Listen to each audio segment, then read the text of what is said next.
तो हम लोग आप मीडिया पर्सन्स का शुक्रिया अदा करना चाहते हैं कि जब जब हम लोगों ने कोई मुद्दा उठाया तो आप लोगों ने हमें कवरेज दी, हमारी आवाज़ सरकार तक पहुंचाने की कोशिश की। इसके लिए हम आपके बहुत आभारी हैं। और एक बार मैं फिर मोटो दोहराना चाहता हूँ मूवमेंट कल्कि का। मूवमेंट कल्कि कहती है whosoever is in distress, whosoever is in distress come to the movement कल्कि।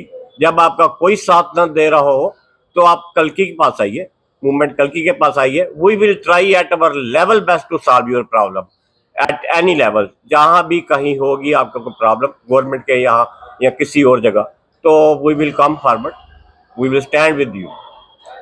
अब आज के मुद्दे पर आते हैं। आज का मुद्दा ये है, प्रेस कॉन्फ्रेंस का मुद्दा ये है कि किस तरह एक सोशल एक्टिविस्ट जो कि जम्मू शहर में सभी धार्मिक कार्यक्रमों में सबसे अग्रणी रहता था और अभी भी सभी धार्मिक कार्यों में सबसे आगे रहता है और सोशल एक्टिविस्ट जाना माना है, और जिनका नाम संजीव कुमार दुबे जी है। तो किस तरह इनको एक किसी शख्स के कुछ जो गुंडागर्दी यहाँ पर चल रही थी बस स्टैंड में, उसको उठाने के लिए किस तरह इन्हें प्रताड़ित किया गया, ये सब हम लोगों आप लोगों से शेयर करना चाहते थे। बात शुरू होती है 2019 से।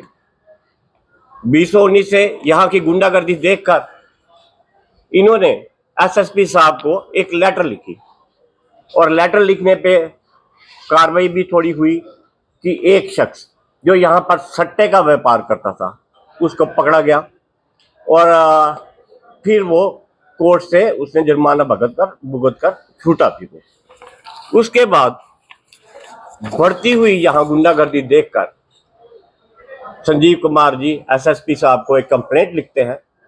उस अक्यूज का नाम हम आपको शेयर करेंगे, लेकिन कैमरे में नहीं बोलेंगे इस समय। तो वो अक्यूज पर्सन के खिलाफ जब कंप्लेंट जाती है तो एसएसपी साहब कुछ नहीं करते। ये 2019 की बात।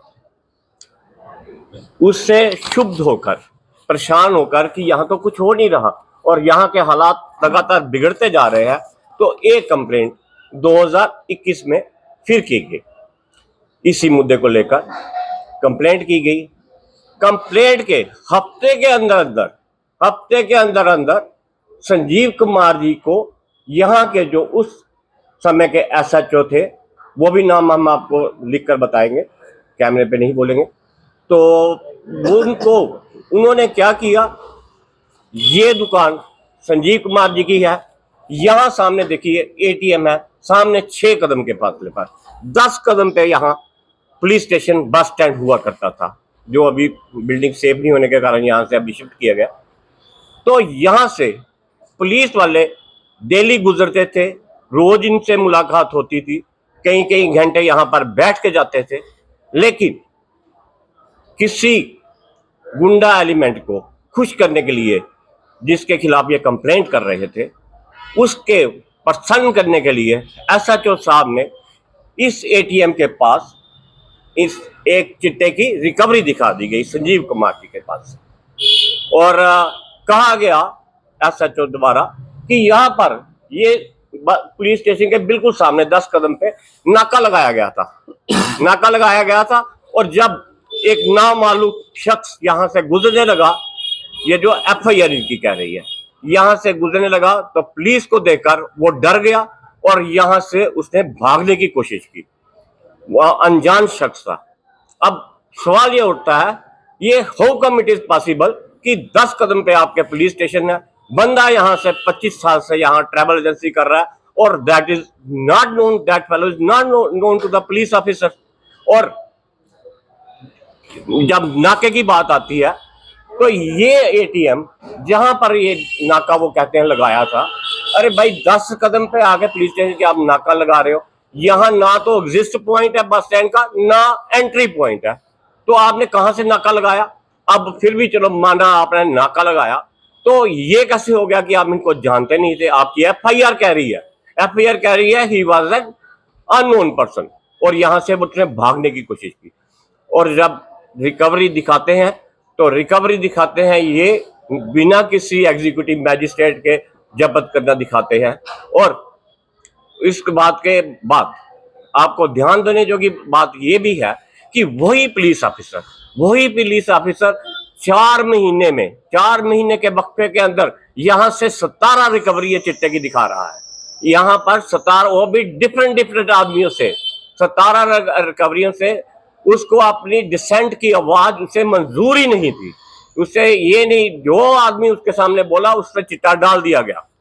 उसमें एक यहाँ पर एक ढाबा हुआ करता था, ढाबा वाला 50 साल पुराना यहाँ से ढाबा कर रहा था, लेकिन और उसकी बहुत शरीफ आदमी कंसिडर किया जाता था वो, उसके ऊपर भी चिट्टे का केस डाल दिया। यहाँ पर 3 हाकर्स, न्यूज़पेपर हाकर्स, जो आप लोग जानते हैं यहाँ स्टार्टिंग होती है पेपरों की सुबह, 3 न्यूज़पेपर हाकरों के पास से चिट्टा दिखा दिया गया, इनके पास चिट्टा है। और जब उनसे इनके समय भी और बाद में भी हर बार पूछा गया कि यहाँ इस एरिया में कम से कम 25 सीसीटीवी कैमरा लगे हुए हैं, और हर बार पूछे जाने पर यही एक जवाब मिलता था कि यहाँ पर ये कैमरे फंक्शनल नहीं है। आप बताओ 1.5-2 साल में कैमरे 25 कैमरे, और सिर्फ उसी टाइम पे क्यों वो अनफंक्शनल हो जाया करते थे जब ये चिट्टा रिकवरी दिखाई जाती थी। एनीहो, जब चिट्टे की रिकवरी दिखाई आपने उन तीनों बंदों को जो न्यूज़पेपर हाकर थे उनको भी इन्वॉल्व कर लिया कि उनके पास भी अलग टाइम पर चिट्टा पकड़ा गया। और चिट्टा कहां से पकड़ा गया? उन तीनों की स्कूटी के फुटमैट के नीचे से। और जब उनसे बार बार गुहार लगाई गई, there was no CCTV by shown to them. खैर एनीहो, उनके किसी वाइफ में, किसी एक हाकर की वाइफ ने एक कैमरा जो इसी एरिया में लगा हुआ था मिस्टर गुंदोत्रा साहब की दुकान पर, उन्होंने वहां से फुटेज लाई, और उस फुटेज में दिखाया गया एक बंदा जो पुलिस के साथ मिलकर काम करता था, वही आदमी चिट्टा रख रहा और वही चिट्टा दिखा दिया गया उससे। और उन दिनों की ये चीज और भी गौर करने वाली बात है कि यहाँ पर जो कार्य खास दिखाया गया वो थे हवालदार बलविंदर सिंह जी। बलविंदर सिंह उर्फ बंचू। वो जबकि उस समय उनकी ड्यूटी ट्रैफिक पुलिस में थी, और लेकिन वो कार्य खास का काम करते थे बस स्टैंड के अंदर। अब आप सब जानते ही हैं प्रेस के रिपोर्टर होने के कारण कि कार्य खास का क्या काम हुआ करता है। तो उस आदमी को यहाँ कार्य खास रखा गया, और बहुत से incident, eyebrows are being raised upon the activities of that कार्य खास also। वो हर जगह जहां पर चिट्टा रिकवरी होती थी वहां पर वो पाया जाता था, कहीं ऐसा तो नहीं, बाकी साइन ऑफ इंटरोगेशन रहेगा, कहीं ऐसा तो नहीं, क्या किया जाता था, क्यों वो हर जगह पेश होता था, क्यों वो उसकी हर जगह मौजूदगी होती थी। और उन दिनों लगातार बस स्टैंड में मिलिटेंसी होने के कारण अगर कैमरे फंक्शन नहीं थे तो आपने अपने इमीडिएट बॉसों को इन्फॉर्म करना चाहिए था। आपके बस स्टैंड के कैमरे नहीं चल रहे, एटीएम के सामने कोई एटीएम आपने जम्मू शहर में देखा होगा जहां एटीएम के ऊपर कैमरा नहीं लगा हुआ, वो कैमरा नहीं चल रहा, जानबूझ के कैमरे की फुटेज उस टाइम की गायब की गई। अब आप क्या चाहते हैं? हम ये चाहते हैं, देखिए अभी भी हमने तो ये चाहा कि हम इसको बड़े अफसरों के नॉलेज में लाएं ये बात कि ऐसा उस समय क्यों किया गया ऐसा, और इनको फंसाने की क्यों कोशिश की। Till day he is facing the trial in that case, और कोर्ट में तो हमें 101% श्योर है कि वो यहाँ से छूट जाएंगे। क्यों? और आपको ध्यान देने बात अलग से है कि इन 17 रिकवरियों में 80% ऐसे केसेस हैं जिनका चालान ही नहीं पेश किया गया कोर्ट में, चालान ही नहीं है। वो क्यों की जा रही थी recovery? Whether this were stage manage, क्योंकि वो ऑफिसर अनड्यू प्रमोशन लेना चाहता था, क्या बात थी, क्यों वो ऐसा कर रहा था, लगातार रिकवरी दिखा रहा था और शरीफ आदमियों को उसमें फंसा रहा था। और हमने इस बारे में मूवमेंट कल की ने हम लोगों ने एक मेमोरेंडम एसएसपी साहब को भी दिया है इस बारे में, और बाकी भी पुलिस आला अधिकारियों को दिया है, ताकि एक निर्दोष जिंदगी बचाई जा सके। वो